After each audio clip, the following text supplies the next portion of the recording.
নমস্কার বন্ধুরা, আজকের সবথেকে বড় 10টি খবর। নম্বর 1, কলকাতায় অবৈধ ফ্যাক্টরি ভাঙচুর ও প্রতিবাদ। টপসিয়ায় অবৈধ লেদার ফ্যাক্টরিতে আগুনে দুজনের মৃত্যুর পর শুভেন্দু অধিকারীর নির্দেশে বুলডোজার অভিযান চলছে। বাসিন্দারা, অনেকে মুসলিম অধ্যুষিত এলাকা, প্রতিবাদ করায় পুলিশের সঙ্গে সংঘর্ষ হয়েছে। হাইকোর্ট কিছু ডেমলিশন স্থগিত করেছে।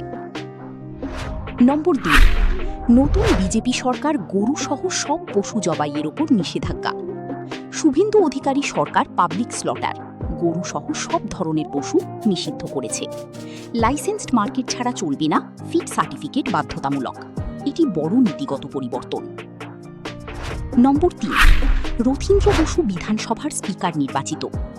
বিজেপির উত্তরবঙ্গের কোচবিহার দক্ষিণের ইমেলে চার্টার্ড অ্যাকাউন্টেন্ট রথীন্দ্র বসু আজ ভয়েস ভোটে 18তম বিধানসভার স্পিকার নির্বাচিত হয়েছেন। তৃণমূল সহ বিরোধীরা বিরোধিতা করেনি। নম্বর 4, শিক্ষায় ভারত মাতা ও বন্দে মাতরম বাধ্যতামূলক। নতুন সরকার স্কুলের মর্নিং অ্যাসেম্বলিতে বন্দে মাতরম গান বাধ্যতামূলক করেছে।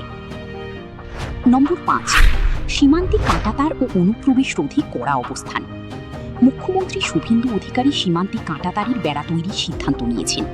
অনুপ্রবেশ রোধে প্রশাসনিক কড়াকড়ি বাড়ানো হয়েছে। নম্বর 6, অবৈধ নির্মাণ ও সিন্ডিকেট রাজের বিরুদ্ধে অভিযান। নতুন সরকার অবৈধ বিল্ডিং ও ফ্যাক্টরিতে পাওয়ার ডিসকানেক্ট, ডিমলিশন চালাচ্ছে। সিন্ডিকেট রাজ ও গরু পাচার রোধে বড় পদক্ষেপ। নম্বর 7, মমতা বন্দ্যোপাধ্যায়ের কালীঘাটে বৈঠক।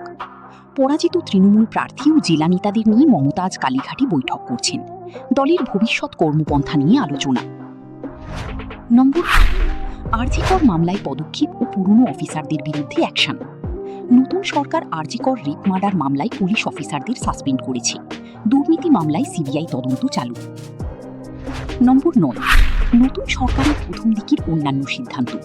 বন্দে মাতরম, অবৈধ স্ট্রাকচারের বিরুদ্ধে অ্যাকশন, সীমান্ত নিরাপত্তা, এসব নিয়ে শুভেন্দু অধিকারী সরকার সক্রিয়। পোস্টপোল পরিস্থিতি এখনও স্থিতিশীল হচ্ছে। নম্বর 10, বিধানসভার প্রথম অধিবেশন চলছে। 18তম বিধানসভার প্রথম অধিবেশন আজ শুরু হয়েছে। শপথ, স্পিকার নির্বাচন সহ নতুন সরকারের কার্যক্রম চলছে।